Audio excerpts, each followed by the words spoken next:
Hello viewers, Assalamu alaikum. Welcome back to my channel Flavor Bangla.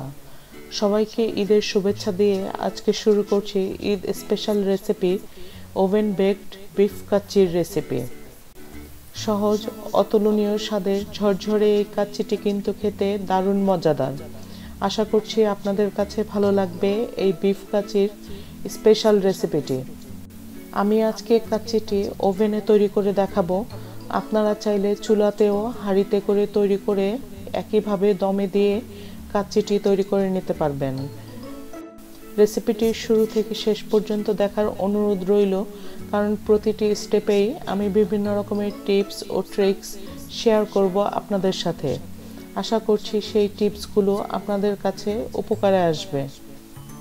অনেকেরই বাসমতি রাইসটি ভেঙে যায় বা আঠালো হয়ে যায়। এই পদ্ধতি ফলো করলে কিন্তু পারফেক্টলি রাইসটি ঝরঝরে থাকবে এবং মাংস এবং আলু গলে যাবে। আপনাদের কাছে আশা করছি খুবই ভালো লাগবে এই রেসিপিটি। সবার কাছে আমন্ত্রণ রইল, প্লিজ আমার চ্যানেলটিকে সাবস্ক্রাইব ও শেয়ার করে দেবেন। প্রথমেই আমি এখানে কাচ্চির মশলা তৈরি করে নিচ্ছি।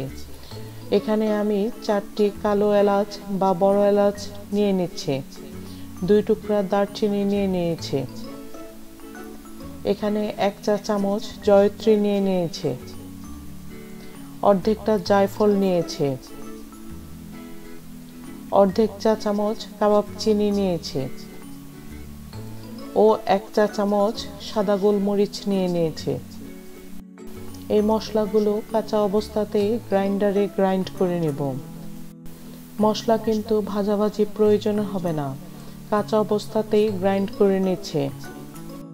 আমি এখানে ঠিক যেটুকু বিরিয়ানি তৈরি করব ঠিক সেইটুকুর জন্যই মশলা তৈরি করে নিচ্ছি, তাহলে মশলাটির ভালো ফ্লেভার এই বিরিয়ানিতে থাকবে। এখানে আমি 1 কেজি গরুর মাংস নিয়ে নিয়েছি। মাংসগুলো একটু বড় আকারের টুকরো করে নিয়েছি। 1 কেজিতে 8 টুকরো থেকে 9 টুকরো মাংস নিয়েছি। তারপর অর্ধেক কাপ পেঁয়াজ বাটা দিয়ে দিচ্ছি। কাচ্চি বিরিয়ানির মাংসগুলোর টুকরো কিন্তু সাধারণত একটু বড় বড়ই থাকে। তারপর এখানে 1 কাপ পেঁয়াজ স্লাইস দিয়ে দিচ্ছি, সাথে 2 টেবিল চামচ আদা রসুন বাটা দিয়ে দিচ্ছি। তারপর সাথে খুবই প্রয়োজনীয় উপকরণ কাঁচা পেঁপে বাটা দিয়ে দিচ্ছি। এটা কিন্তু অবশ্যই ব্যবহার করতে হবে। তারপর এখানে অর্ধেক কাপ টক দই দিয়ে দিচ্ছি, সাথে 4টি লবঙ্গ দিয়ে দিচ্ছি।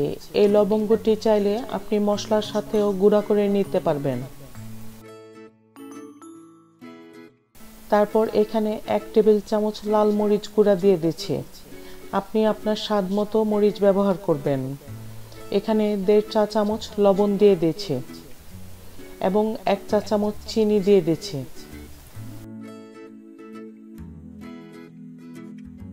এবার আগে তৈরি করে রাখা বিরিয়ানির মশলার গুঁড়াটি অর্ধেক পরিমাণ দিয়ে দিচ্ছি।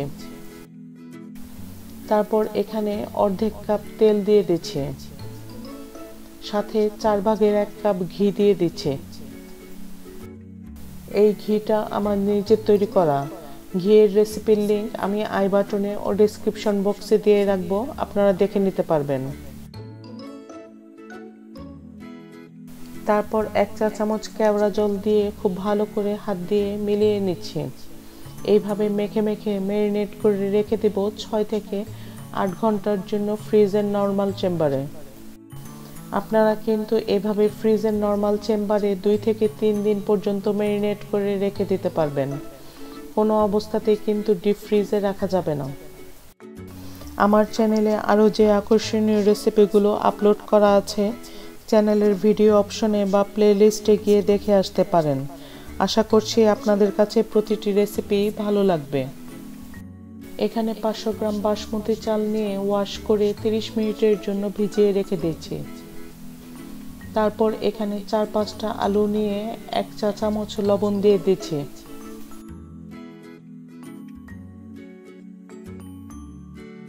আলুর মধ্যে কিছুটা ফুড কালার দিয়ে খুব ভালো করে মিলিয়ে রেখে দিচ্ছি 30 মিনিটের জন্য। আলুতে আপনারা চাইলে ফুড কালার ব্যবহার করতে পারেন, আবার স্কিপও করতে পারেন।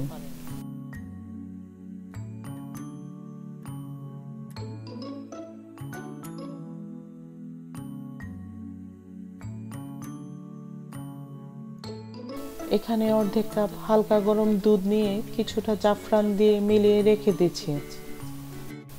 তারপর একটি ফ্রাই প্যানে 3 টেবিল চামচের মতো তেল দিয়ে দিচ্ছি। এখানে আলুগুলো হালকা করে ভেজে নিচ্ছি 5 মিনিটের জন্য।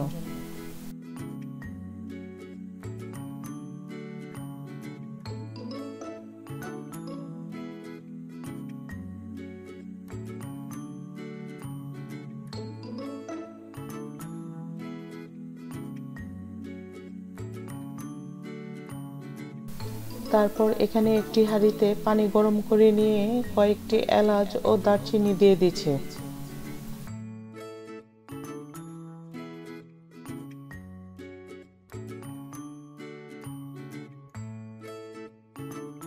তারপর এখানে 3.5 টেবিল চামচ লবণ দিয়ে পানিটিকে বয়েল করে নিয়ে আগে থেকে ভিজিয়ে রাখা চালটি দিয়ে দিচ্ছি। এই চালটি 7 মিনিটের মতো বয়েল করে নেব। প্রথম 2 মিনিট চুলার তাপ বাড়িয়ে দিয়ে বয়েল করব, তারপর চুলার তাপ কমিয়ে দেব। যখন চালে পরিপূর্ণভাবে বয়েল চলে আসবে সেই পর্যায়ে চুলার তাপ কমিয়ে দিতে হবে, তা না হলে চাল কিন্তু ভেঙে যেতে পারে।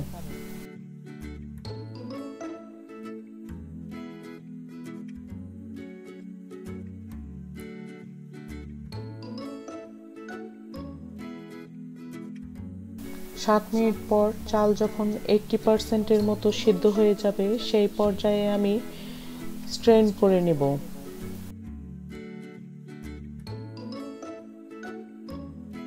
পানি ঝরিয়ে নিয়ে সিদ্ধ করা গরম চালের উপর আমি অর্ধেক চা চামচ শাহি জিরা ও 1 চা চামচ চিনি দিয়ে খুব ভালো করে মিলিয়ে নিচ্ছি। দেখেন চালটি কিন্তু খুবই ঝরঝরে আছে এবং আস্ত আস্ত আছে, একটি চালও কিন্তু ভেঙে যায়নি। আপনিও এই পদ্ধতিতেই চালটিকে সিদ্ধ করে নেবেন। আমি আগেই বলেছি আমি ওভেনে বেক করে এই কাচ্চিটি তৈরি করব। আমি এখানে একটি ফয়েল বক্সে কিছুটা তেল ব্রাশ করে নিয়েছি। তারপর অল্প পরিমাণে সিদ্ধ করা চাল দিয়ে দিচ্ছি।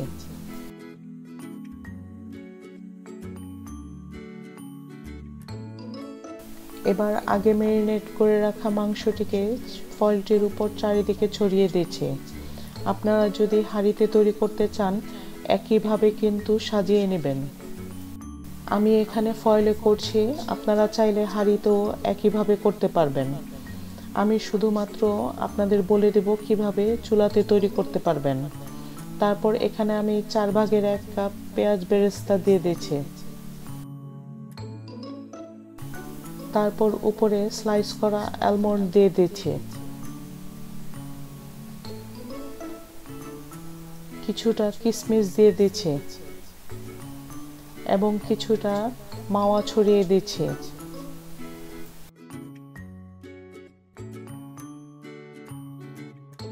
তারপর আগে থেকে তৈরি করে রাখা জাফরান মিল্কটি দিয়ে দিচ্ছি।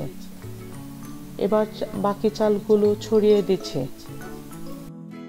সিদ্ধ করা চালগুলো কিন্তু অবশ্যই গরম অবস্থায় থাকতে হবে। তারপর উপরে আবারও পেঁয়াজ বেরেস্তা ছড়িয়ে দিচ্ছি।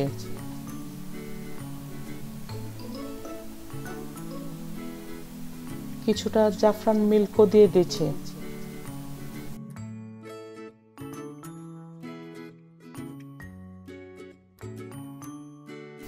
তারপর উপরে আলমন্ড, কিশমিশ ও মাওয়া ছড়িয়ে দিচ্ছি।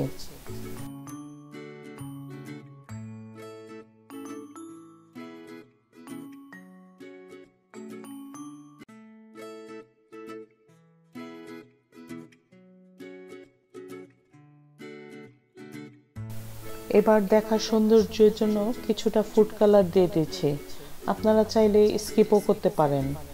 তারপর এখানে 3 টেবিল চামচের মতো ঘি দিয়ে দিচ্ছি।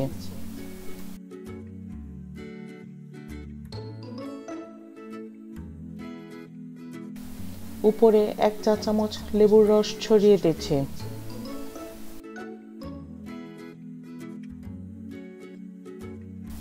তারপর অর্ধেক চা চামচ কেওড়া জল দিয়ে দিচ্ছি। তারপর আগে থেকে ভেজে রাখা আলুগুলো দিয়ে দিচ্ছি। সাথে আগে থেকে তৈরি করে রাখা বিরিয়ানির মশলার অর্ধেক অংশ দিয়ে ফয়েল দিয়ে ঢেকে দিচ্ছি খুব শক্ত করে। কোনো অবস্থাতেই যেন বাতাস বের হতে না পারে সেইভাবে ঢেকে দিতে হবে। কয়েকটি লেয়ারে কিন্তু আমি ফয়েল দিয়ে দিচ্ছি। আপনারা চাইলে হাঁড়িতেও ফয়েল দিয়ে ঢেকে তারপর স্টিমে করতে পারেন, অথবা আটা দিয়ে বা ময়দা দিয়ে সিল করেও স্টিম করতে পারবেন। তারপর আমি ওভেনে দিয়ে দিচ্ছি 3 ঘন্টার জন্য 130 ডিগ্রি সেলসিয়াসে। দেখুন, মজাদার ঝরঝরে বিফ কাচ্চি কিন্তু পরিবেশনের জন্য তৈরি। আপনিও এভাবে তৈরি করে দেখতে পারেন। আশা করছি আপনাদের সবার কাছে খুবই ভালো লাগবে। আপনি যদি চুলাতে তৈরি করেন, একইভাবে 3 ঘন্টার জন্য খুবই লো হিটে স্টিম করে নিতে পারবেন। আপনি আপনার বাসায় একবার তৈরি করে দেখবেন, আপনাদের কাছে খুবই ভালো লাগবে এই মজাদার রেসিপিটি।